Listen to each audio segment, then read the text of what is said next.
안녕하세요. 친정아빠가 돌아가시고 나서 저희 집안은 그야말로 폭풍이 휘몰아치고 갔습니다. 우선 제가 알고 있던 세상이 모두 무너진 것 같아서 너무 충격이 컸어요. 그래서 이렇게 말도 안 되는 내용을 다른 분들께도 알리고 싶어서 사연을 보내게 되었습니다. 저는 30 중후반에 딸아이를 키우고 있는 여자입니다. 30 초반에 결혼을 했다 보니 당연히 부모님과 함께 살고 있진 않았고 그래도 같은 지역에서 살고 있었기 때문에 자주 왕래를 하며 지냈죠. 자주 못 봐도 한 달에 한 번은 꼭 만났으니까 다른 기혼의 여성분들보다는 자주 친정집에 가지 않았나 싶네요. 저희 부모님께서는 그다지 사이가 좋은 편은 아니었어요. 제가 학창 시절에도 몇 번이나 이혼을 한다고 자주 이야기를 하곤 했으니까요. 너희 아빠랑 사는 게 얼마나 힘든 줄 아니? 밤에 코는 또 얼마나 고는지 정말 옆에서 같이 자는 게 고역이다. 그래서 지금은 아빠랑 각방 쓰고 있지 않아? 그래도 그렇게 시끄러운가? 아유, 몰라. 그 집에만 있으면 어디에 있어도 코 고는 소리가 다 들리는 것 같아. 그리고 알지? 그 인간 몸에서 나는 냄새. 너는 나가서 사니까 좋겠다. 나도 내 인생 좀 즐기면서 살아보고 싶다. 엄마만큼 자유로운 사람이 또 어딨어? 엄마 지금도 골프에 볼링에 독서 모임까지 다니고 있잖아. 그리고 엄마가 그렇게 여유 있게 지내는 것도 전부 아빠가 힘들게 일해서 그런 거 아니야. 그리고 아빠가 페인트 공인데 냄새가 어떻게 안 날 수 있어? 그냥 그러려니 살아. 결국 곁에 남는 건 가족밖에 없다잖아. 저희 친정엄마는 철이 좀 없는 편이세요. 친정아빠가 외벌이로 외동딸인 저를 키우셨는데 그동안 경제적인 어려움이 있어도 친정엄마는 늘 본인 생활을 하느라 바쁘셨죠. 그럼에도 친정아빠가 경제적인 부분이나 아직 어렸던 제가 저녁에 혼자 있는 게 걱정이 되어 친정엄마에게 저녁에 다니는 모임을 정리하고 집에 있어 달라고 했다가 친정엄마가 이혼을 해달라고 아주 난리를 쳤었죠. 그때도 제가 혼자 집에 있는 게 괜찮다고 악을 써서 말리는 바람에 부모님은 이혼을 하지 않으셨어요. 사실 그 이후로도 친정엄마는 입버릇처럼 이혼하자는 말을 하고 살았지만 친정아빠는 제가 결혼을 할 때까지 기다리라고 하면서 절대로 이혼을 해주지 않았습니다. 제가 결혼을 하고 난 이후부터는 친정집에 가더라도 싸우거나 극단적인 모습이 없어서 잘 지내고 있는 것처럼 보였어요. 하지만 얼마 지나지 않아 친정엄마에게 한 통의 전화가 왔고 그 모습이 저에게만 보여주는 평화로운 모습이었다는 걸 알게 되었죠. 나는 정말로 네 아빠랑 못 살겠다. 그러니까 제발 이혼 좀 해주라고 네가 말해. 내 말은 안 들어도 딸 말이라면 끔찍하게 생각하는 양반이잖니. 이만큼 같이 살았으면 서로 맞춰서 살 법도 한데 엄마는 왜 매번 그렇게 이혼하려고 난리야. 이번엔 또 무슨 일인데? 너희 아빠가 이제 나를 마치 바람난 여자 취급을 하는데 내가 어떻게 버티고 살겠어? 어제는 내 휴대폰을 뺏어서 훔쳐보려고 하질 않나? 내가 나가기만 하려고 하면 어딜 가냐고 꼬치꼬치 캐묻고 그리고 그것뿐만이 아니야. 내가 쓰는 돈을 아까워하기 시작했다니까. 남자가 여자한테 지갑 닫으면 마음 떠난 거 너도 알지? 이 인간도 이제 나한테 마음도 없으면서 그저 나를 올가매는 거야. 내가 이런 대우를 당하고 어떻게 살아? 내가 이러려고 30년 넘게 이 집에 붙어 있었나 싶다. 이번에는 정말 이혼할 거야. 아빠가 갑자기 그랬다고? 엄마가 뭐 잘못한 거 아니고? 흥, 너도 또 이러네. 진짜 자식놈 다 소용없어. 끊어. 친정엄마는 그렇게 말을 하고 제 전화를 받지도 않았어요. 갑자기 심하게 화를 내는 모습을 보고 제가 그렇게 잘못을 한 것 같다는 생각은 하지 않았는데 왜 이렇게 예민할까 하는 생각만 하고 있었죠. 그리고 어렸을 적부터 친정아빠가 친정엄마의 휴대폰을 훔쳐보는 모습은 저도 본 적이 없어서 이상하게 느껴지긴 했어요. 경제적으로 힘이 들었을 때 종종 생활비를 줄이고 한 적이 있었으니까 다른 건 그러려니 생각했던 것 같고요. 저는 결국 그 다음날 친정아빠를 만나서 오랜만에 둘이 데이트도 할 겸 부모님의 싸움의 중재자 역할을 할 겸 만나게 되었어요. 아빠, 요즘 집에 별일 없어? 별일은 무슨, 집에는 아무 일 없어. 그런 것보다 너는? 네가 아무 일 없이 잘 지내는 게 더 중요하지. 이 서방 알잖아. 전혀 문제 없이 잘 지내고 있어. 사실은 어제 엄마가 전화가 왔더라고. 아빠가 요즘 의처증 걸린 사람처럼 휴대폰도 보려고 하고 밖에 나가지도 못하게 해서 답답하다고 하면서 아빠가 그랬다는 게 믿기지도 않고 혹시 집에 무슨 일이라도 생긴 건가 싶어서. 아유, 부모가 돼서 딸 걱정이나 끼치고 있네. 별일은 무슨, 네 엄마 또 이혼병 도진 거야. 요즘에 그 사교 댄스인가 뭔가 그거 다니고부터 집에도 늦게 들어오고 정신없이 지내는 것 같아서 걱정되는 마음에 누구랑 그렇게 연락을 하냐고 휴대폰 한번 보여달라고 했더니 또 펄쩍 뛰면서 의처증 있냐고 이혼하자고 하지 뭐냐. 나 참나.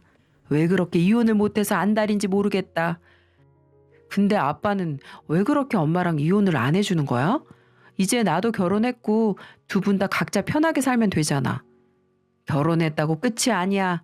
살다 보면 엄마가 필요한 순간이 있고 아빠가 필요한 순간이 있고 또 형제가 필요한 순간이 있어. 너한테 형제는 못 만들어줬지만 하나 있는 엄마만큼은 지켜줘야지. 저희 지역에 사교 댄스 학원이 그리 많지 않은데 그중에서도 친정엄마는 저희 집 보험을 옛날부터 관리해준 보험 아저씨가 운영하는 학원에 다니고 있었습니다.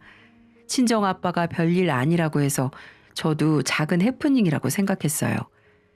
저희 친정아빠는 당뇨 합병증으로 피부가 괴사되어 발가락을 몇 개 절단을 했어요. 그래서 그날 백반집에서도 챙겨간 현미밥으로 밥을 챙겨 먹었고 가볍게 드라이브를 하고 집으로 돌아갔죠. 그리고 몇 달이 지나서 친정아빠가 기침을 너무 자주 했고 친정엄마에게 데리고 병원이라도 같이 가라고 했는데 바쁘다며 아픈 친정아빠를 혼자 두기 일쑤여서 결국 제가 모시고 병원에 가게 되었어요. 병원에서는 몇 개의 검사를 하더니 갑자기 CT를 찍어야겠다고 하더군요. 저는 불안한 마음이 있었지만 친정아빠는 별일 없을 거라며 저를 다독여줬습니다. CT 결과를 보고 저희 친정아빠가 급성 폐암 4기라는 소식을 듣게 되었고 저는 그 자리에서 친정아빠를 안고 엉엉 울었습니다. 이게 무슨 말이에요? 저희 아빠 얼마 전 엑스레이 찍었을 때도 아무런 이상 없다고 했어요. 그런데 갑자기 폐암이라뇨? 아, 폐가 원래 심장에 가려져 있기도 해서 엑스레이 상으로 폐암을 확인하긴 어렵습니다. 그래서 발견되는 분들이 말기인 분들이 많고 초기에 찾으시는 분들은 굉장히 운이 좋으신 편이에요. 더군다나 아버님께서는 당뇨도 있으신 데다 급성으로 진행되고 있어서 치료가 시급해 보입니다. 의사의 말을 들으니 다리에 힘이 풀린다는 말이 딱 느껴졌습니다. 그리고 친정엄마에게 전화를 해서 이 소식을 알렸더니 곧장 병원으로 왔어요. 친정엄마는 치료를 당연히 해야 하지 않겠냐고 하며 친정아빠와 함께 집으로 갔고 치료를 시작 후 만에 세상을 떠나셨어요.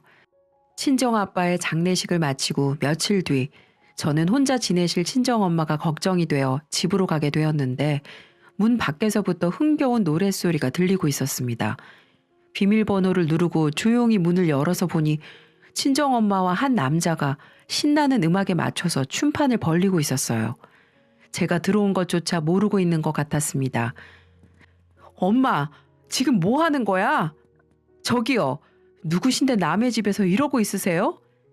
제가 큰 소리를 내자 남자는 얼굴을 가린 채 불이 났게 저를 밀쳐내고 밖으로 나가버렸고 친정엄마는 대수롭지 않다는 듯 음악을 끄고 소파에 앉아서는 물을 마시고 있었습니다. 저는 순간 그 모습이 남편을 먼저 떠나보낸 사람이 맞는지 의심스러워서 한참을 멍하니 친정엄마를 보다가 집을 둘러봤더니 저와 친정아빠의 흔적이 모두 사라져 있었습니다. 벽면에 걸려있던 가족 사진, 식탁에 올려져 있던 담배와 제가 여행을 가서 사준 라이터, 그리고 안방에 있던 친정아빠의 옷과 짐들까지 모두요. 단 며칠 사이에 집을 어떻게 이렇게까지 정리를 할 수 있는지 허탈하게 바닥에 주저앉아서 친정엄마를 노려보고 있으니 저에게 뭘 대수롭게 그러냐는 듯이 말을 하더군요. 왜? 괜히 물건만 보면 더 생각나니까 내가 빨리 정리 좀 했어. 그게 그렇게 놀랄 일이야? 엄마, 지금 제정신이야? 아빠 물건은 싹 치워버리고 집에 다른 남자를 불러들여서 춤을 추고 있어? 엄마는 아빠가 죽은 게 슬프지도 않아? 허전하지도 않아? 너는 꼭 마치 내가 나쁜 사람처럼 말을 하더라. 내가 네 아빠한테 뭘 그렇게 못해줬니? 아침 꼭 먹는 양반이라 내가 아침 차려줬지. 아프다고 해서 병원 매번 데리고 가줬지. 너 결혼할 때까지 결혼관계도 유지해줬지. 내가 그렇게 잘못했어? 나 네 아빠 좋아서 만났지만 자유롭고 싶어서 혼자 지내고 싶었어. 근데 네 아빠가 그걸 허락해 줬니? 내가 일 안 하고 돈 없다고 무시하는 것처럼 매번 이혼할 거면 아무것도 가져가지 말고 나가라는데. 참나, 나한테 주기 아까웠던 거야. 이 집이랑 재산들이. 그런데 지금 봐라. 이 집 누구 거냐? 이제 내 거야. 그리고 네 아빠 재산도 다 내 거야. 물론 네 몫이 없진 않겠지만 나는 이제 이걸로 내 인생 즐기며 살 거야. 그리고 나도 슬퍼. 슬프니까 좋아하는 취미생활하며 이겨내는 거잖아. 아까 저 사람 내 댄스 파트너다. 너도 네 아빠도 남자랑 같이 춤도 춘다고 무슨 바람난 여자 취급을 하는데 그거 내 파트너랑 나한테 엄청 신뢰야. 허! 아빠가 어떻게 엄마 같은 사람을 데리고 30년 넘도록 살았는지 난 도저히 이해가 안 된다. 엄마는 제정신이 아니야. 그렇게 혼자가 좋으면 결혼도 하지 말고 혼자 살았어야지. 그래, 그러려고 했어. 너만 안 생겼어도 나 지금쯤 이것저것 배우면서 해외도 다니고 지금보다 훨씬 여유 있게 살았을 거다. 네 아빠 같은 걸 만나서 이런 지질이 궁상해. 아무튼 너도 나한테 훈수질 할 거면 더 이상 이 집에 오지도 마. 나도 안 올 거야. 아빠 보려면 산소 나가지. 이제 이 집은 다시는 안 올 거니까 엄마가 재혼을 하든 아프든 나한테 절대로 연락하지 마. 저는 다시는 친정엄마를 보지 않으리라 다짐을 하고 돌아갔는데 얼마 뒤 변호사로부터 한 통의 전화를 받고 남편과 함께 다시 친정집으로 가게 되었습니다. 제가 친정집에 들어가니 친정엄마와 친정아빠의 절친한 친구분과 함께 있었습니다. 그 두 사람이 함께 있는 모습을 보고도 당시에는 친정엄마에게 너무 화가 나서 이상하다고 느끼지도 못했네요. 변호사가 올 때까지 기다렸고 얼마 뒤 변호사는 노트북 하나를 갖고 왔습니다. 오래 기다리셨죠? 오는 길에 차가 막혔네요. 지금부터 전한수님의 유산 상속을 시작하겠습니다. 변호사는 준비한 노트북에서 동영상을 재생시켰고 거기에는 조금은 수척한 모습의 친정아빠가 있었습니다. 아마 병원에 치료를 다니던 중이었던 건지 변호사 사무실 한편에서 찍은 것 같았어요. 친정아빠는 한참을 망설이다가 입을 열었습니다. 내가 혼자 변호사 사무실까지 달리느라 꼴이 영 말이 아니구나. 정연숙, 내가 아프지만 않았어도 너한테 먼저 이혼을 하려고 했는데 너 이거 어떻게 나한테 이럴 수 있는지 모르겠다. 아마 이 자리에는 뻔뻔하게 박병 너도 와 있겠지? 계속 이혼을 요구하던 정연숙, 너는 내 재산을 계속해서 탐을 냈고 나는 절대로 위자료를 주고 싶지 않아 내가 믿을 수 있는 친구라고 생각했던 내게 도움을 요청했었지. 너를 믿고 부탁한 건데 언젠가부터 너는 연락도 받지 않고 내 아내와 바람이 났지. 네가 힘들 때 내가 얼마나 도와줬는지 다 잊은 거지? 그리고 너 그거 아니? 아내가 만나고 있는 사람이 너뿐이 아니라는 거. 얼마 전에도 다른 남자를 데리고 와서 만나는 사람 생겼다고 이혼해 주라고 하더라. 내가 너는 그래도 그동안 친구라고 믿어왔지만 네가 내 아내 만나는 남자들 중 한 명이라고는 꿈에도 생각하지 못했어. 내가 죽어서도 니네들은 꼭 천벌받게 저주하며 지켜볼 테니까 그렇게 알아. 그리고 사랑하는 우리 딸, 아빠가 못난 모습만 보이고 가는 것 같아서 미안하다. 내가 줄 수 있는 모든 재산은 너에게 줄 거야. 그리고 이 영상이 모두 끝나면 변호사를 따라 내가 너에게 남긴 마지막 선물을 받아가길 바란다. 남들보다 더 잘해주진 못해도 남들만큼은 해주려고 아빠가 애 많이 썼다는 사실 꼭 알아줬으면 좋겠구나. 이서방한테도 부끄러운 모습을 많이 보이고 가는 것 같아 마음이 좋진 않다만 그래도 가족이니 이해해 주길 바라네. 같이 지낸 세월이 얼만데 가는 마당에 무슨 말을 더 하겠어. 그저 내 남은 모든 걸 내 딸한테 준다는 말을 꼭 전하고 싶어. 고마워, 우리 딸. 저는 친정아빠가 저에게 모든 재산을 남긴다는 말보다 더 소름 끼치는 말을 듣고 친정아빠의 절친한 친구였던 상간남을 바라보게 되었습니다. 저희 가족 모두 너무나 잘 아는 사람이고 몇 년 전 아내분과 사별하고 많이 힘들어 하셨을 때 저희 집에서도 자주 머물다 갔던 사람이 어떻게 이런 인간 이하의 짓을 할 수 있는지 저는 헛웃음도 안 나서 친정엄마 그 두 사람을 노려보고 있었고 그 뒤에 이어지는 영상을 보고 나서는 너무 화가 나서 소리를 지르며 난동을 부리기까지 했습니다. 그 영상은 저희 집 홈 CCTV 영상이었는데 녹음 기능도 있었기 때문에 거기에서 다들 무슨 말을 주고받았는지 알 수가 있었습니다. 거기에는 아빠 친구가 아닌 또 다른 남자를 데리고 와서는 보란 듯이 엄마와 어깨 동무를 하며 앞에 나타났어요. 그러면서 엄마는 아빠에게 좋게 좋게 하자면서 어차피 당신 곧 죽을 건데 이 집 명의만이라도 엄마 앞으로 돌려주라고 말을 하고 있더군요. 당신 봐봐. 당신이 하도 이혼 안 해주니까 내가 이렇게 만나는 남자 데리고 왔잖아. 이혼해주기 싫으면 이 집 명의라도 내 앞으로 해줘. 진짜 의사 말로는 3개월만 살다 죽는다더니 지금 벌써 몇 개월째야? 당신 언제 죽을지도 모르겠고 그렇게라도 해줘. 어차피 당신 죽으면 재산 다 내 거니까. 뭐? 당신이 사람이야? 당신은 남자 없으면 못 살아? 내가 지금껏 당신한테 어떻게 했는데. 그리고 나 몰래 병렬이랑 만나고 다녔으면서 금세도 남자가 바뀐 거야? 정말 해도 해도 너무한다. 내가 누굴 만나고 다니던 당신이 무슨 상관인데. 그러니까 진작 이혼해 주라고 사정사정할 때 해줬어야지. 그리고 당신한테 고마운 건 있다. 우리 딸 당신 친딸도 아닌데 잘 키워줘서. 딸이 자기가 친딸이 아니라고 하면 충격받겠지만 이제 지도 성인인데 어쩌겠어. 받아들여야지.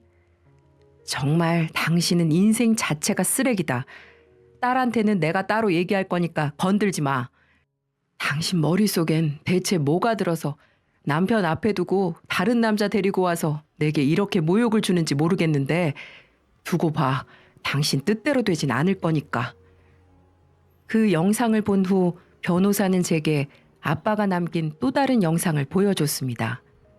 그리고 이후 이어지는 친정아빠의 짧은 한마디를 듣고 저는 제 출생의 비밀까지 알게 되었네요. 딸, 아빠가 이 영상을 남겨야 할지 말지 고민을 정말 많이 했지만 이제 우리 딸도 어린 나이가 아니니까 이런 아빠를 이해해 줄 수 있을 거라고 믿어. 사실 너를 가진 채로 엄마가 아빠한테 왔고 아빠는 임신한 엄마와 결혼을 했어. 하지만 나는 우리 딸이 아빠 딸이 아니라는 생각을 정말 한 번도 해본 적이 없어. 너의 친아빠가 누구든 세상에 나온 너를 내가 처음 안았으니까. 그래도 한편으로는 다행이라는 생각이 들어. 아빠가 당뇨나 암을 겪은 것이 너에게 유전되진 않을 테니까. 처음으로 네가 아빠 친딸이 아니라는 것에 감사하다는 생각을 했단다. 이 영상을 남기는 이유는 단 하나야. 내가 천륜을 끊을 수는 없겠지만 네가 보고 판단했으면 좋겠다. 우리 딸은 똑똑하니까 앞으로 어떻게 살아가든 아빠가 항상 응원해. 저는 친정엄마의 소름 끼치는 악랄한 모습을 보고 소리를 지르며 친정엄마에게 달려들었지만 남편이 말리는 바람에 친정엄마의 털끝 하나도 닿지 못했어요. 그리고 그 순간 친정엄마의 옆에 있던 상간남이 손을 뻗어 친정엄마의 멱살을 잡았고 그대로 소파 위로 집어던져 버렸습니다.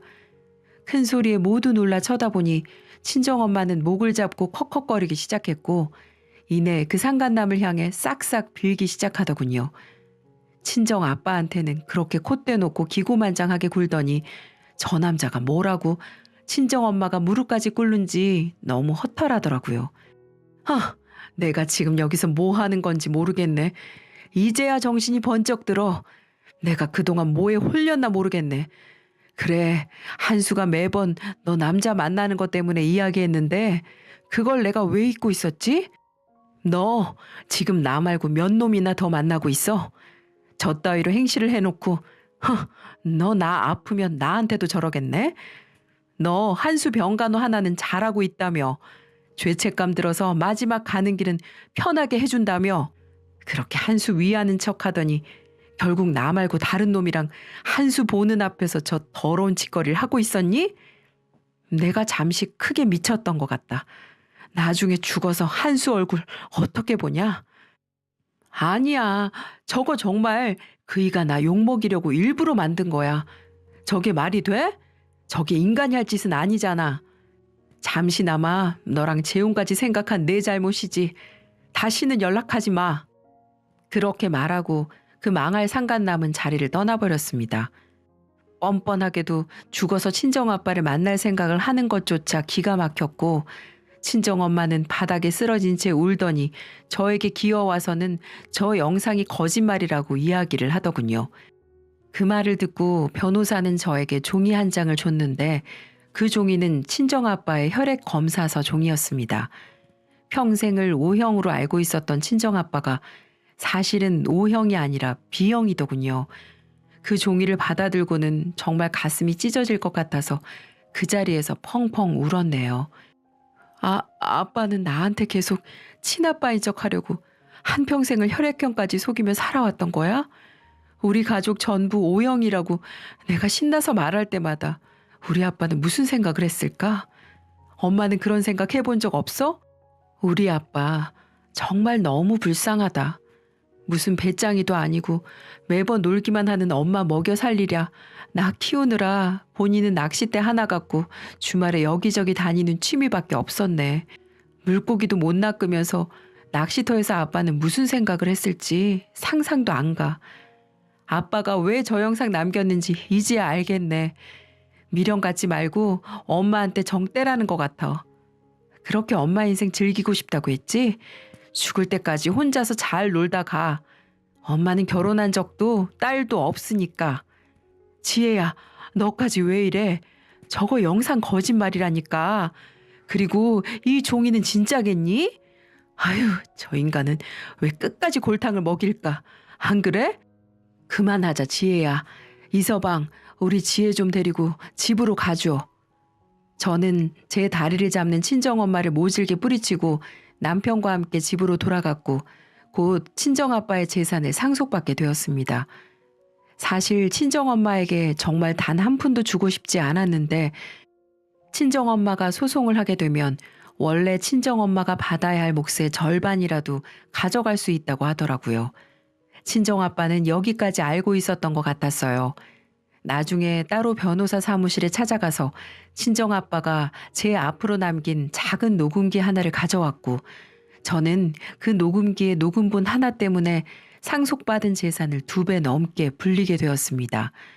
그 안에 있던 내용까지는 밝히기 어렵지만 투자를 했다는 정도는 여러분께 알려드릴게요. 아무튼 그 이후로 3년이 지났고 저는 딸아이 하나를 낳아서 키우면서 지내고 있었어요. 제가 오늘 이 사연을 쓰게 된 이유는 그 상간남이 저를 찾아왔기 때문이죠.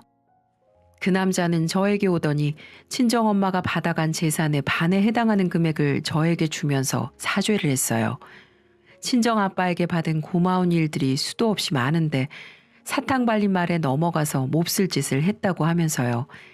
그리고 그 돈은 친정엄마가 그 상간남한테 재혼을 하자고 하면서 내밀었던 돈이라고 합니다. 그 돈을 받고 저에게 줘야겠다는 생각을 했는데 염치가 없어서 3년이나 걸렸다네요. 제가 멍하니 있던 사이 상간남은 돈만 남긴 채 사라져버렸고 저는 그 돈을 딸아이의 통장에 다 넣어두었습니다. 그 남자가 찾아가고 난 이후에 친정엄마는 어떻게 알았는지 저희 남편의 회사 앞에서 고래고래 소리를 지르면서 돈을 내놓으라고 난동을 부렸대요. 그런 일이 반복되고 결국 남편은 일을 그만뒀습니다. 솔직히 회사에서도 이런저런 말이 도는데 멀쩡하게 회사를 다닐 멘탈 강한 사람이 얼마나 될지 모르겠네요. 마지막 짐을 빼러 저와 함께 회사에 갔던 날도 친정엄마는 회사 앞에 있었습니다. 야, 너희 병렬 씨한테 돈 받았지? 그거 내 거야. 빨리 내놔. 나 그 돈 없으면 길에 나 앉아야 한다고. 아줌마 제정신이세요? 저희 아세요? 병열 씨가 누군지, 아줌마가 누군지도 모르겠으니까 이러지 마세요. 당신 때문에 지금 우리 남편은 퇴사하는 거니까. 지혜야, 너 왜 이래? 너 이런 애 아니었잖아. 아줌마는 그럼 원래 그런 사람이었어요?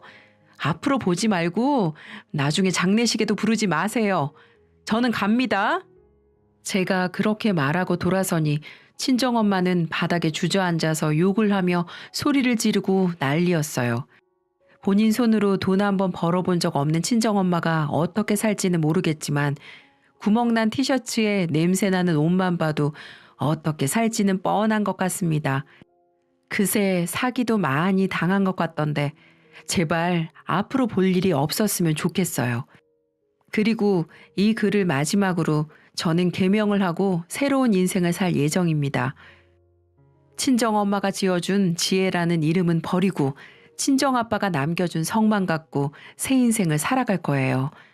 친정아빠가 제 친아빠가 아니라는 사실과 친정엄마가 수차례 외도를 했다는 사실 때문에 정말 힘든 시간을 보냈지만 지금은 딸아이도 있으니 저희 가족의 행복만을 위해 살고 있습니다. 하늘에 있는 저희 친정아빠도 제가 개명하고 새 인생을 사는 걸 응원해 주시겠죠? 지금까지 제 긴 이야기 들어주셔서 감사합니다. 여러분의 가정은 꼭 평안하고 행복하시길 바랄게요.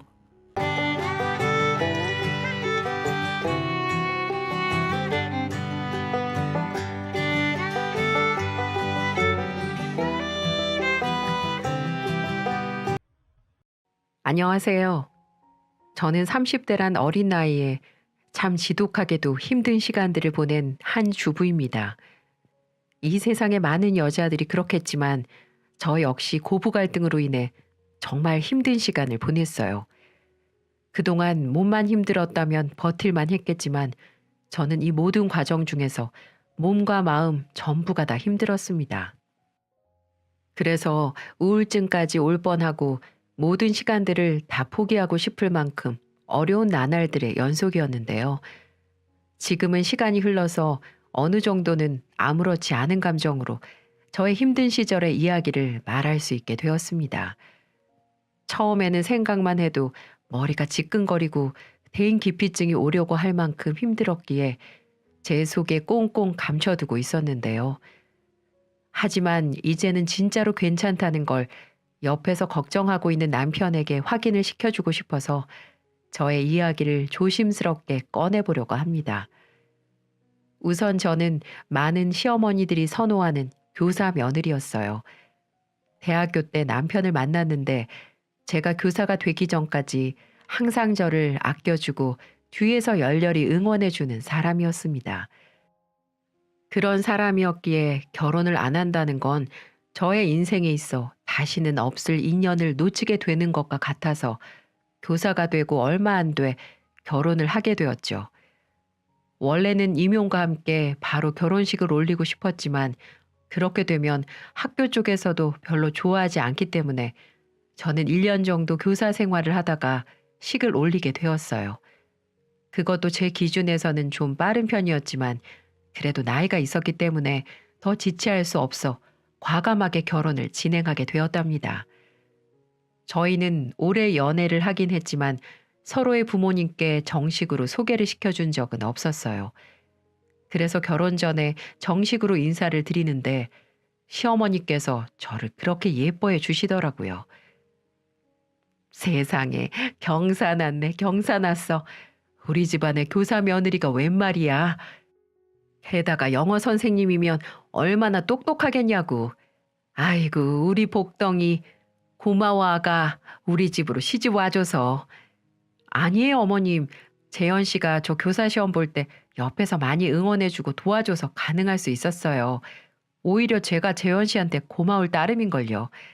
제가 며느리로서 많이 부족하겠지만 잘하겠습니다 어머니. 시어머니는 약간은 부담스러웠지만 그래도 저를 예뻐해 주시고 복덩이라고 이야기하며 환영해 주셔서 기분이 좋았어요. 저희 집 쪽에서도 남편이 저한테 어떻게 헌신을 해 주었는지 제가 이야기를 한 덕에 다 알고 있었기 때문에 두 팔 벌려 환영해 주셔서 저희는 축복 속에서 결혼을 할 수 있었답니다.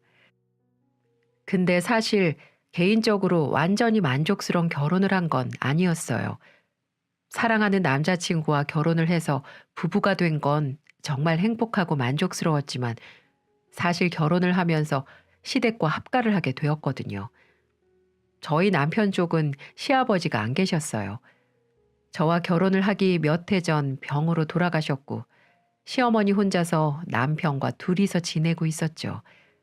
근데 남편이 저랑 결혼을 하게 되면 혼자 지내야 하다 보니 그게 정말 싫으셨던 모양이더라고요. 한 번은 결혼 전에 저희를 부르시더니 갑작스러운 제안을 하셨습니다. 내가 너희 둘이 결혼하는 건 정말 좋은데 말이야. 한 가지 좀 이야기할 게 있어. 너희 결혼하더라도 나랑 같이 살자.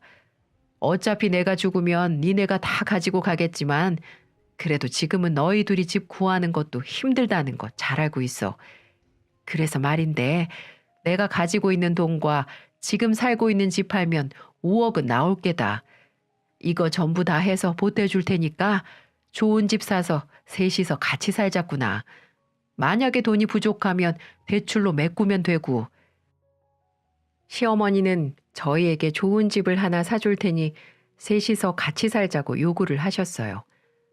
시어머니는 평생 돈을 벌어본 적이 없으셨지만 시아버지가 돌아가시면서 남긴 재산 일부와 집을 처분해 돈을 마련해 주신다고 하셨고요.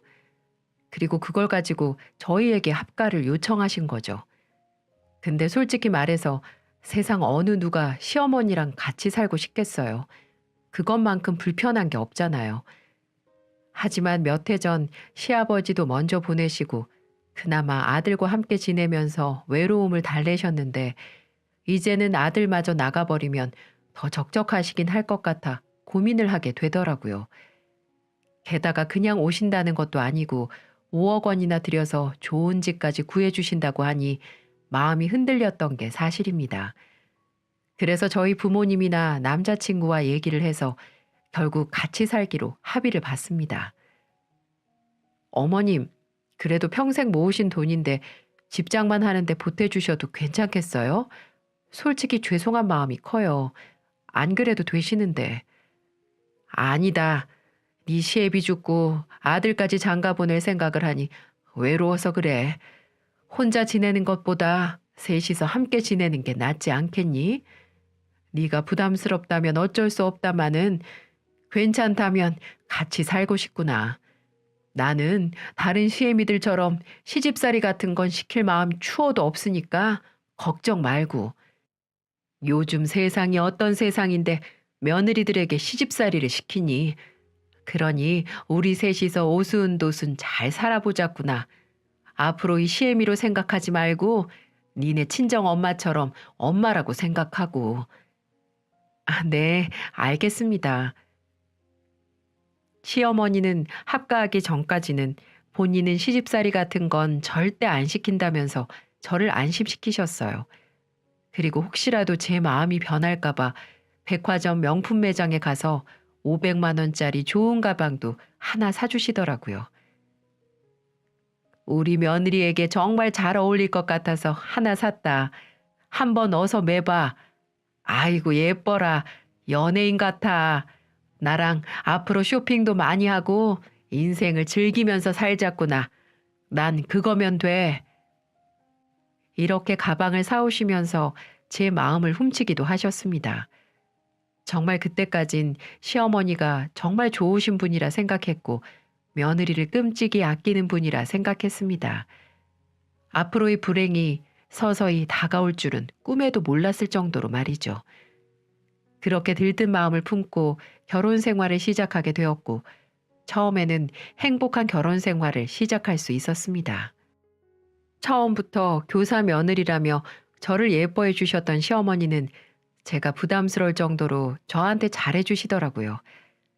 저는 그래도 시어머니랑 살면서 아침밥은 챙겨드려야 할 것 같아 출근 전에 아침 일찍 일어나 준비를 하려고 하면 저희 시어머니는 저보다도 먼저 일어나서 아침 밥상을 미리 차려놓고 계셨어요.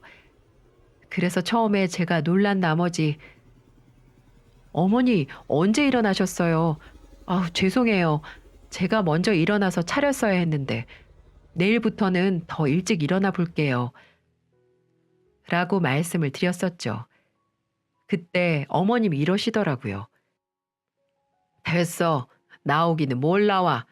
그냥 우리 며느리는 이 시어머니가 차려주는 밥 잘 챙겨 먹고 열심히 나가서 학생들 가르치면 돼. 선생님이 애들 가르치는데 힘을 써야지. 애먼데 힘을 쓰면 어쩌누. 그러니까 아무 걱정 말고 내일부터는 푹 자고 나와. 알았지? 저는 남들은 다 고부 갈등으로 인해 힘들다고 하는데 저는 오히려 시어머니의 사랑과 배려를 받으면서 결혼 생활을 이어나갈 수 있을 것 같아 기분이 좋았습니다. 저희 시어머니는 아침밥뿐만 아니라 저희 집의 빨래와 집안 청소까지 다 도맡아서 해주시며 직장 생활하는 우리에게 부담을 덜어주셨고 솔직히 며느리로서 저도 눈치가 보여 집안일을 열심히 해보려고 했지만 그때마다 저희 시어머니가 말리시는 통에 뭘 할 수조차 없을 정도였습니다. 대신에 가끔 한 번씩 손주를 빨리 보고 싶으신지 저희한테 물어보긴 하시더라고요. 얘들아, 너희 아직 애기 계획은 없니? 나이도 있는데 빨리 가져야 하지 않겠어? 저희 신혼 조금만 즐기다가요. 1년 정도는 여유 가지고 그 이후에 노력해 볼게요. 게다가 제가 교사로 임용된 지가 얼마 안 돼서 결혼한 데다 임신하고 육아휴직까지 한다고 하면 학교에서 좋아하지 않을 것 같아서요. 조금만 더 기다려 주세요, 어머니. 저희가 이렇게 얘기를 할 때마다 시어머니는 아쉬운 듯한 눈치를 보이셨지만 별다른 말씀을 하지는 않으셨어요.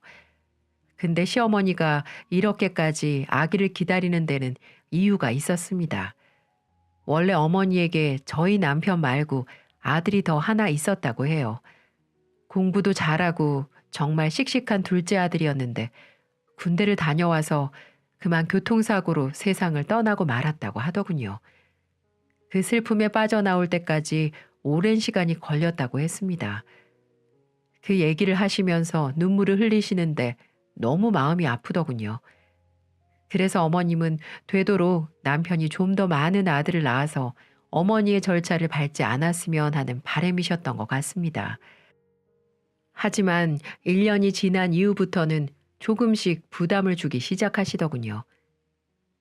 얘들아, 너희가 결혼한 지도 이제 1년이 좀 지났고 새해가 시작되었으니 올해부터는 아기를 가지는데 힘을 좀 써보도록 해라.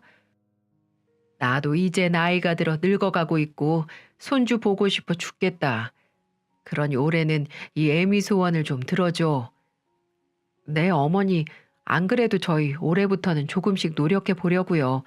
좋은 소식 들려드릴게요, 어머니. 아이고, 그래, 그래. 역시 우리 며느리가 세상에서 최고다, 최고야. 시어머니는 그때부터 기대에 차서는 하나둘 저희에게 이것저것을 해주기 시작하셨어요. 아가, 이거 견과류인데 임신에 좋대.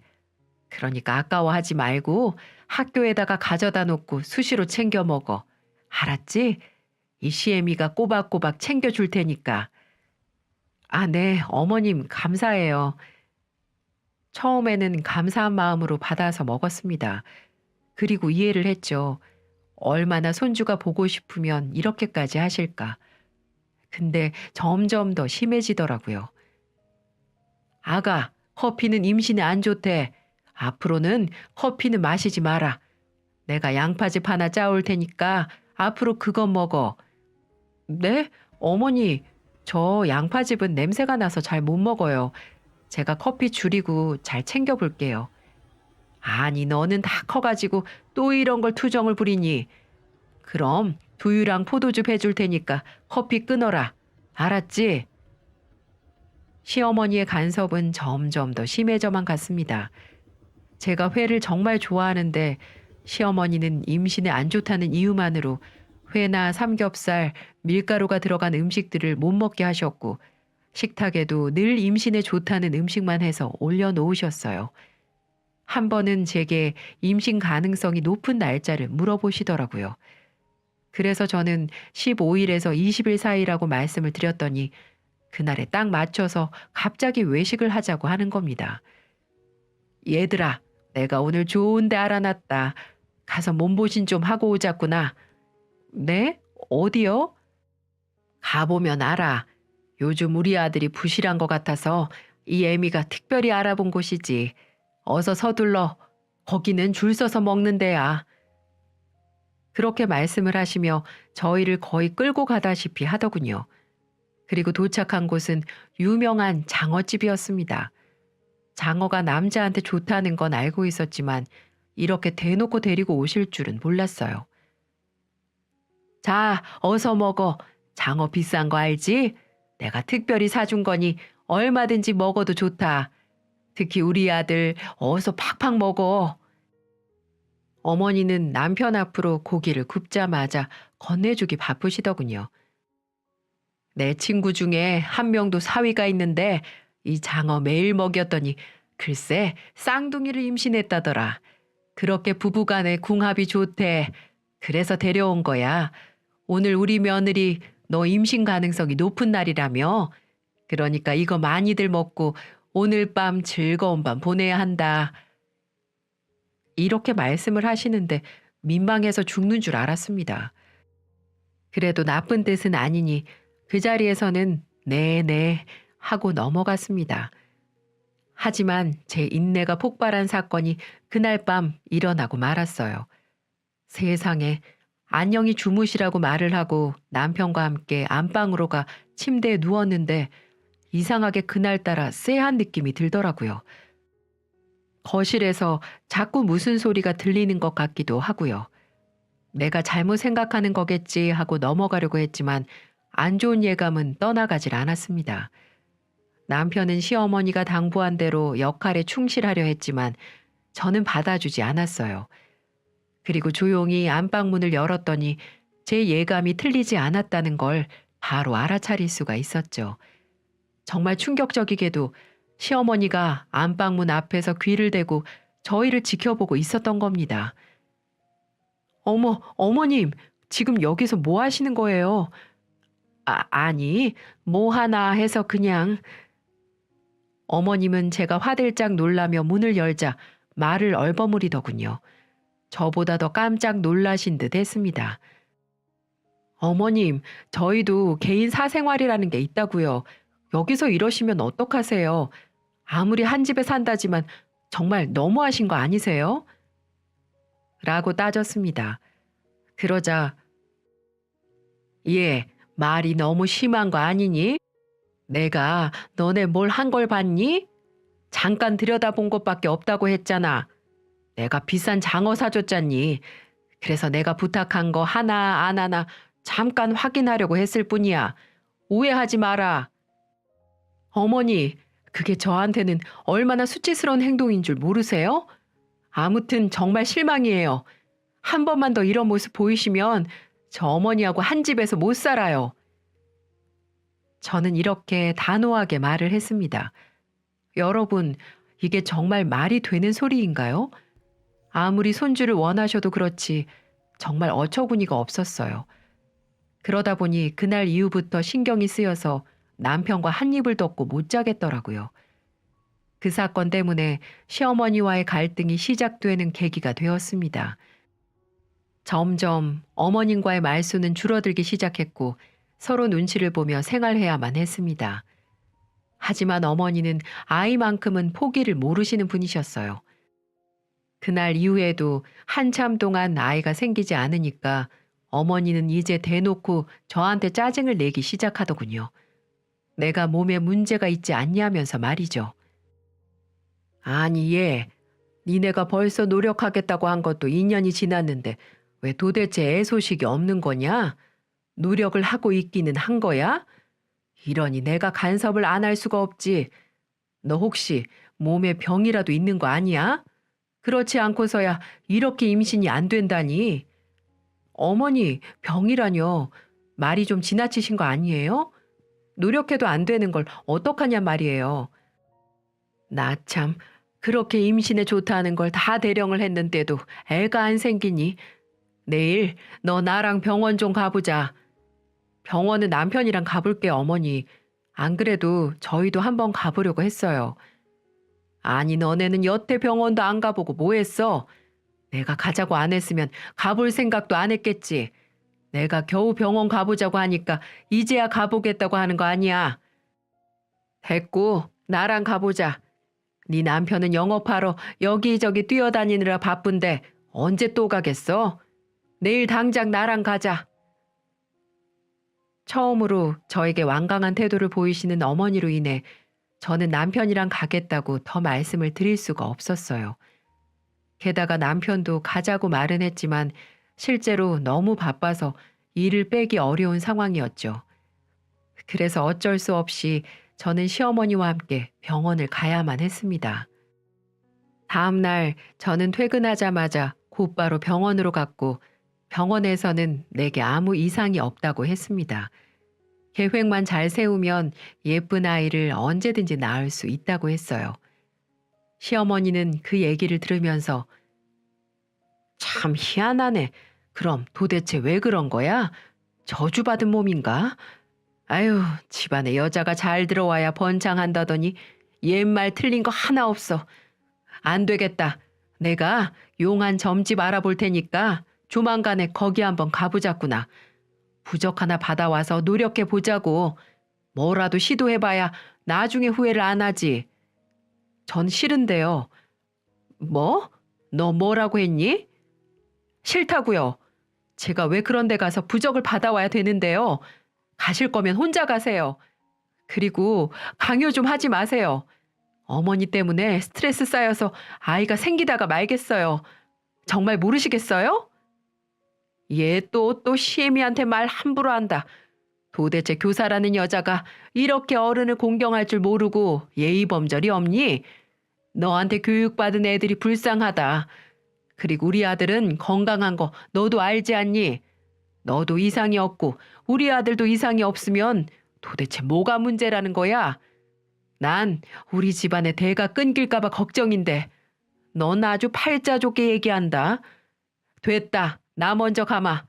버스 타고 오든 택시 타고 오든 오늘은 너 알아서 와. 정말 짜증나니까. 어머니는 그렇게 화를 내시며 택시를 타고 먼저 가버리셨어요. 그렇게 저를 놔두고 가버리시는데 너무 억울하고 속상해서 눈물이 나더군요. 울지 않으려고 해도 눈물이 나오는 건 어쩔 수가 없었어요. 저는 집까지 걸어가면서 내가 왜 이러고 살아야 하나 자괴감마저 들기 시작했습니다. 그리고 그 순간 가장 먼저 떠오르는 사람이 저희 친정 엄마더라고요. 엄마, 나야 잘 지내지? 그래, 우리 딸. 퇴근하고 집에 가는 길이니? 요즘 별일 없지? 날씨 추우니까 옷 따뜻하게 입고 다니고 우리 딸 엄마가 항상 기도하고 사랑한다. 역시 엄마는 엄마였습니다. 엄마의 목소리를 듣자마자 참았던 눈물이 왈칵 쏟아졌어요. 엄마. 어머, 너 지금 우는 거니? 왜, 무슨 일인데? 그렇게 말씀을 하시는데 저는 더 이상 아무 말 하지 않고 전화를 끊어버렸습니다. 제가 말을 하면 걱정하실 게 분명하셨거든요. 그리고 잘 지낸다고 걱정 말라고 문자를 보내고는 안심을 시켜드렸습니다. 그래도 엄마 목소리를 잠깐이나마 들으니 힘이 좀 났던 건 사실이에요.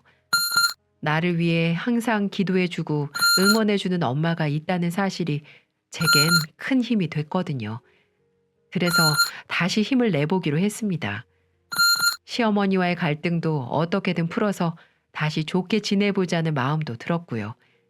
시어머니 입장에서도 생각하니 자식 걱정하는 마음은 어떤 엄마에게도 같기에 좋게 받아들이기로 마음먹기로 했죠.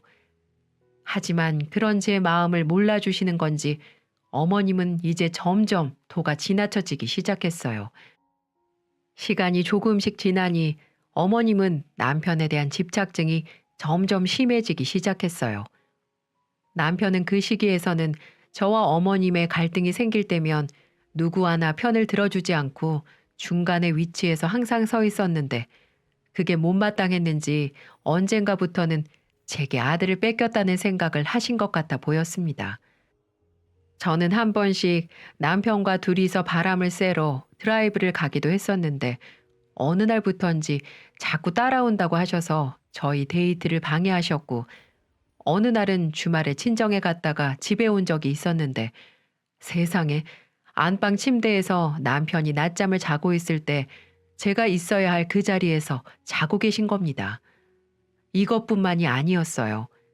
남편이 퇴근하고 곧바로 샤워하러 화장실에 갔는데 어떻게 행동했는 줄 아시나요? 아무리 본인 아들이지만 지켜야 할 선이 있는데 발가벗고 있는 화장실 문을 열고 화장실에 화장지 없다고 하면서 갖다가 올려놓는 겁니다. 남편도 놀랐는지 그 자리에서 바로 엄마! 라고 외쳤지만 어머니는 아무렇지 않은 듯 보였습니다. 너무 황당하지 않으신가요?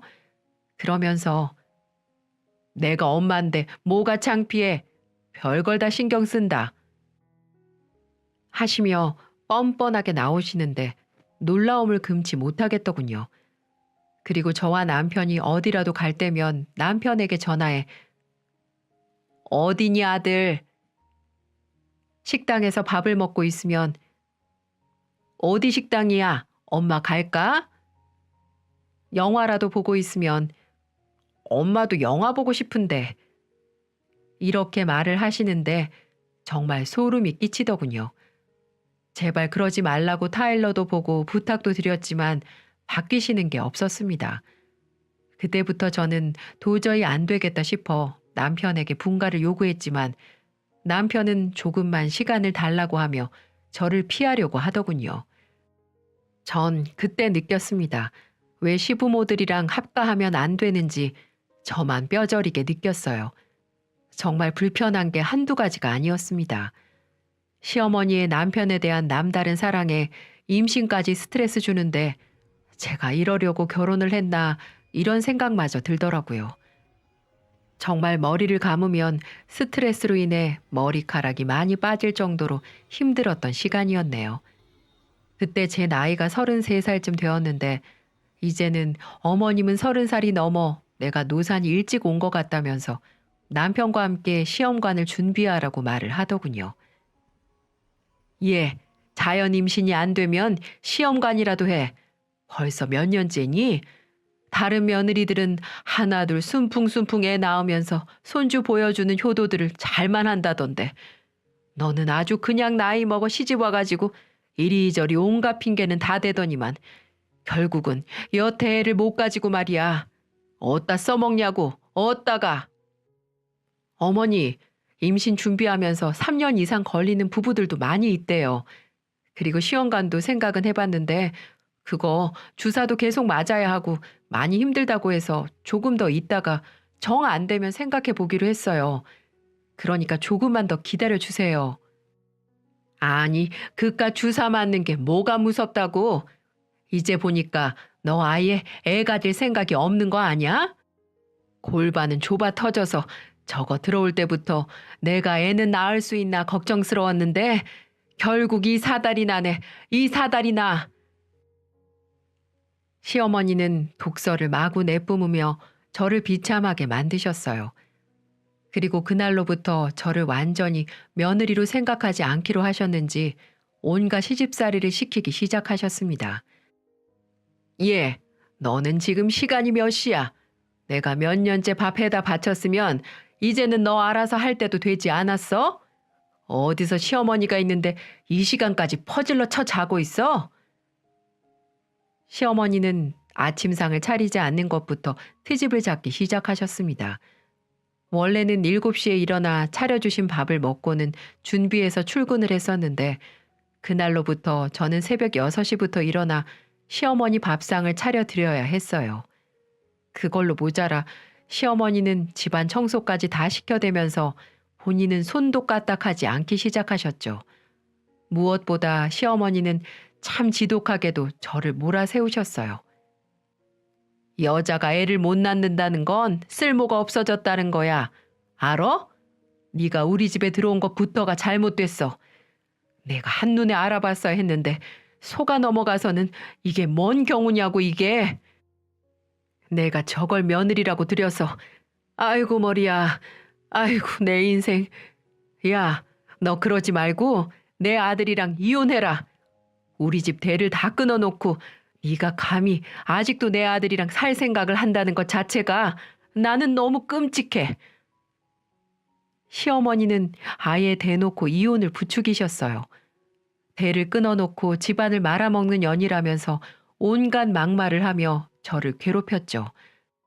처음에는 저도 임신이 안 되어 마음도 힘들고 죄송스러운 게 있어서 넘어가다가 점점 도를 넘어가니 이건 정말 아니다 싶어서 맞대응을 하기 시작했습니다. 어머니, 말씀이 정말 너무 지나치세요. 같은 여자면서 어떻게 그런 식으로 저를 대하세요? 제가 노력을 안 하는 것도 아니고 말이에요. 이게 결혼해서 여자고 뭐고가 어딨어? 그냥 애 낳고 집안 살림 책임지는 종으로 사는 거지. 나 때는 그랬어. 나 때는 결혼하자마자 애 낳고 애 임신해서도 집안 살림 챙기느라 밤낮 없이 일했다고. 어디서 그따위로 말해? 시어머니에게는 저의 반항이 먹히지 않았습니다. 오히려 더 그분의 화를 돋구고 그분의 예측할 수 없는 행동을 부추기는 꼴이 될 뿐이었어요. 시어머니의 행동은 점점 더 심해지더니 이제는 상식 밖의 일까지도 벌이셨습니다. 덕분에 저는 얼마 못 가 시어머니에게 큰 충격을 받게 되는 사건을 맞이하게 되었죠. 저는 퇴근 후 집안 청소를 하고 있는데 어디선가 큰 목소리로 통화를 하는 소리가 들렸고 그 주인공은 바로 저희 시어머니였어요. 시어머니는 당치도 않는 소리를 해대며 통화를 하고 있었고 그건 누가 봐도 저보고 일부러 들으라는 식으로 하는 내용이었습니다. 민지 엄마. 요즘은 흥신소나 사람 연결해 주는데 전화하면 대리모도 알려주나? 아니, 우리 집 며느리 말이야. 전에 얘기했잖아. 애를 못 가진다고. 아주 그냥 쓸모없이 밥만 축내고 있어서 어찌나 복장이 터지는지. 우리 불쌍한 아들은 애도 못 보고 이리저리 뛰어댕기고 있는데 내가 대리모라도 붙여줄까 싶어서. 그래야 자식 키우는 재미 보며 살 거 아니야. 아니면 아예 새 여자를 들이면 더 좋고. 저는 이걸 들으면서 더는 참을 수 없어 시어머니에게 가서 곧바로 핸드폰을 빼서 던지고는 따졌습니다. 어머니, 진짜 미치셨어요? 어머니 진짜로 대리모 쓰시다가 저한테 걸리셔서 제가 어머니 신고하면 어떡하실 거예요? 지금도 저 모욕하신 거예요. 아세요? 신고해봐 어디. 너야말로 네 존재 자체가 지금 나를 모욕하고 있는 거야. 애도 못 가지는 게 어디서 잘났다고 목소리를 키우길. 이딴 소리 듣기 싫으면 당장 이 집에서 나가란 말이야. 저는 시어머니의 행동을 보며 오히려 더 오기가 생겼어요. 그래서 절대로 시어머니 뜻대로 되지 않게 하기 위해서 더 악착같이 그 집에서 버텼고 평소 남편도 시어머니의 만행을 알고 많이 제지를 했지만 씨알도 먹히지 않는 것을 보며 남편에게 으름장을 내놓았습니다. 당신 어머니 저대로 나 모욕하시는 거 멈추지 않으시면 이혼 사유 당신하고 어머니한테 다 뒤집어 씌우고는 이혼해 버릴 거니까 나랑 이혼하고 싶지 않으면 당신 어머니 말려. 알았어? 알았어 여보. 미안해. 내가 정말 미안해. 됐어. 한두 번이야? 그리고 이번에는 나랑 꼭 같이 가서 당신도 검사해. 임신 안 되는 건 여자한테만 문제 있는 거 아니잖아. 몇 번을 같이 가자고 해도 일 핑계 대면서 이리저리 빠지는 거 나 이제 못 참아. 저는 남편에게 으름장을 내놓으며 말을 했어요. 그동안 남편에게도 병원을 같이 가자고 몇 번이나 이야기를 했지만 남자들은 무정자증 검사를 받기 위해서는 시간을 몇 번 따로 내서 병원을 가야 했는데 바쁜 남편으로 인해 갈 수가 없었어요. 하지만 이번에는 더 이상 양보를 할 수가 없어 단호하게 이야기를 했습니다. 무정자증 검사는 기본 2번 이상 진행이 되었는데 남편과 첫 번째로 같이 병원에 다녀와서 검사를 받은 이후 시어머니와의 연을 끊을 만큼의 혹독한 경험이 저에게 닥쳐왔어요. 저는 거의 시어머니와 말도 섞지 않으며 좋지 않은 사이로 계속해서 지내고 있었습니다. 그리고 최소한의 며느리 노릇만 하며 지내고 있었죠. 사건 당일날 저는 저녁을 끓이고 있었는데 시어머니가 저보고 이러는 거예요. "얘, 오늘은 라면이나 먹자. 내가 요즘은 사는 보람이 없다. 밥도 먹어서 뭐하니? 대충 라면으로 때워야지." 저는 이 말에 대답도 하기 싫어서 말없이 라면을 끓였고 같이 먹는 것도 싫어서 하나만 끓이고는 식탁에다가 대령을 했죠. 근데 그 뒤로 라면이 제 면상을 후려치는 사건이 발생하게 되었습니다. "야, 너 이게 지금 라면이라고 끓인 거야? 계란이 없잖아, 계란이. 면은 면대로 불어터지고 아주 그냥 제대로 하는 게 뭐야? 네가 이 집에 와서 한 게 뭐냐고." 시어머니는 온갖 역정을 내며 저에게 화를 냈고 저는 도가 지나친 행동에 똑같이 상식적으로 대해줄 수가 없어서 성질대로 저질러 버리고 말았어요. "지금 당신 이거 상해죄로 고소하면 바로 깜빵이야. 알아? 이제 하다 못해 미친 거야? 노망 난 거냐고." 저는 얼굴이 뜨거워 말도 제대로 하지 못한 채로 따졌고 더 말하기도 힘들어 얼른 가서 차가운 물로 얼굴을 식히며 난리를 피웠습니다. 다행히도 제가 끓이고 나서 민기적거리다가 라면이 어느 정도 식은 뒤에 나왔고 본인이 늦게 나와서 뿌른 걸 저한테 뒤집어 씌우면서 가짜는 핑계를 대가며 저에게 심한 행동을 한 거였어요. 그래서 덕분에 많이 다치진 않았지만 저는 더 이상 시어머니와 같이 살 수가 없었습니다. 그래서 남편에게 이야기를 했죠. "당신 경고하는데 지금 여기서 선택해. 나랑 이혼할 건지 아니면 분가해서 당신 어머니랑 인연 끊고 살 건지. 아니, 당신은 어머님하고 왕래해도 상관없어. 하지만 나한테까지 요구하지 마. 난 저런 시어머니를 어머니로 인정할 수 없어." 라고 말하며 선택을 하라고 말을 했죠. 성격은 개차반이고 아들밖에 모르고 며느리를 쓰레기로 생각하는 그런 시어머니는 필요 없다면서 말이죠. 그 와중에 남편의 첫 번째 검사 결과가 나왔습니다. 그건 남편이 무정자증이라는 결과였습니다. 네, 맞습니다. 저에게 문제가 있었던 게 아니었어요. 바로 남편에게서 문제가 있었던 거였습니다. 저는 그 결과지를 곧바로 시모에게 가 던져버렸습니다. "보세요. 누구 때문에 지금껏 임신을 못했는지 이제 아시겠어요? 당신 아들 비폐쇄성 무정자증이래요.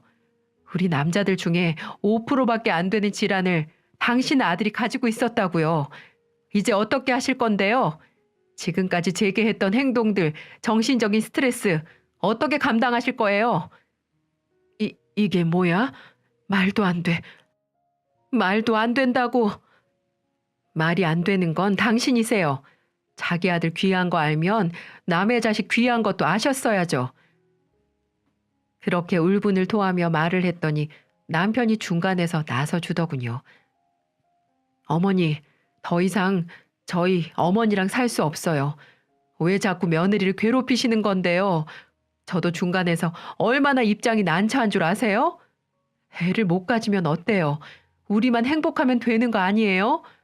죄송하지만 더는 저도 이제 엄마 편 못 들어주겠어요. 이 사람한테 미안해서 도저히 못하겠다고요. 그러니 이제 따로 살아요." "아, 아들, 이게 무슨 일이야? 이게 무슨 일이냐고. 안 돼. 나는 인정 못해. 제발 그만하세요. 이제 더는 어머니랑 같이 못 살아요. 그러니까 내일 집 알아봐 드릴 테니 나가주세요.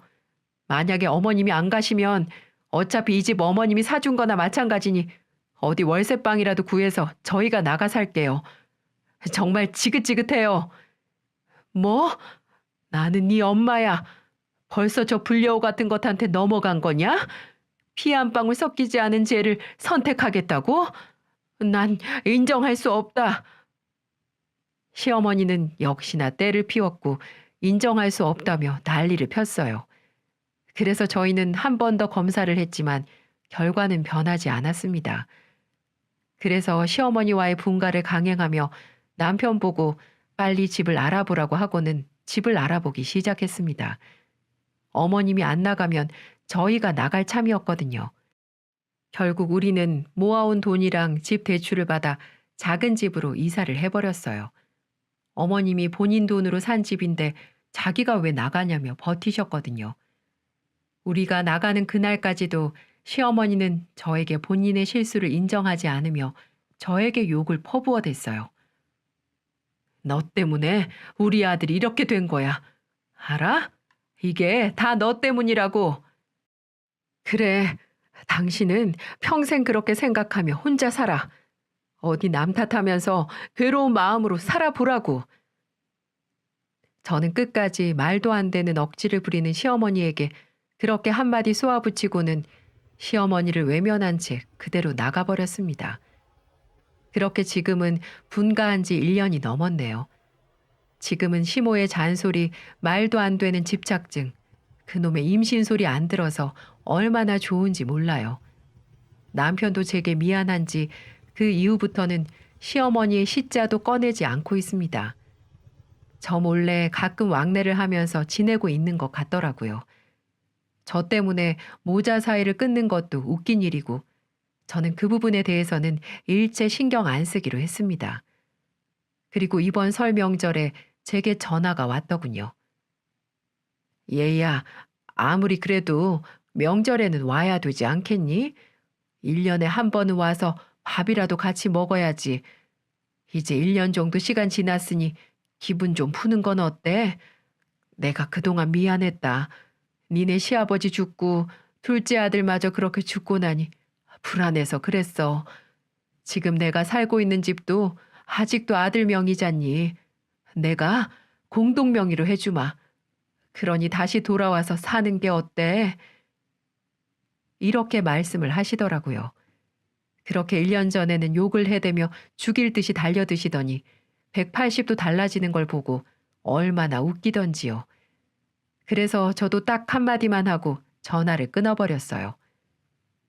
어머니, 어차피 그 집 공동 명의 안 해도 남편 명의로 돼 있으니 저한테도 지분이 있어요. 그러니 저를 설득시키려고 하지 말고 그동안 제게 했던 모든 것들에 대해서 반성하면서 사세요. 아시겠어요, 김덕자 씨? 하고 말이죠. 저는 그 뒤로 안부 인사조차 안 하고 있습니다. 아마 저와는 아예 남남이나 마찬가지인 거죠. 그 이후 저와 남편은 아기만은 포기할 수가 없어서 남편의 병을 치료할 수 있는 방법이 있다고 해서 병원을 다니며 계속해서 노력을 하고 있습니다. 아직까지는 소식이 있진 않지만 해볼 때까지는 해보려고요. 저는 난자를 냉동시켜 놓는 등의 노력까지 했고요. 아기를 낳는데 성공을 하든 못하든 저는 남편과 같이 행복하게 살 거고 정 안 되면 입양이라도 할 생각이에요. 우리가 노력 없이 얻는 거의 유일한 것은 노년이라고 합니다. 저는 일단 우리 아기가 생길 때까지 그리고 정말 포기를 해야 하는 상황이 올 때까지는 노력해 볼 생각이에요. 그리고 앞으로 우리에게 다가올 노년이 행복해지도록 노력할 거랍니다. 여러분도 인생의 굴곡이 많이 있으실 텐데요. 제발 저처럼 힘든 경험은 없으셨으면 좋겠습니다. 더불어 여러분도 저희들에게 꼭 아기 천사가 찾아올 수 있도록 응원해 주세요. 저의 사연을 들어주셔서 감사합니다.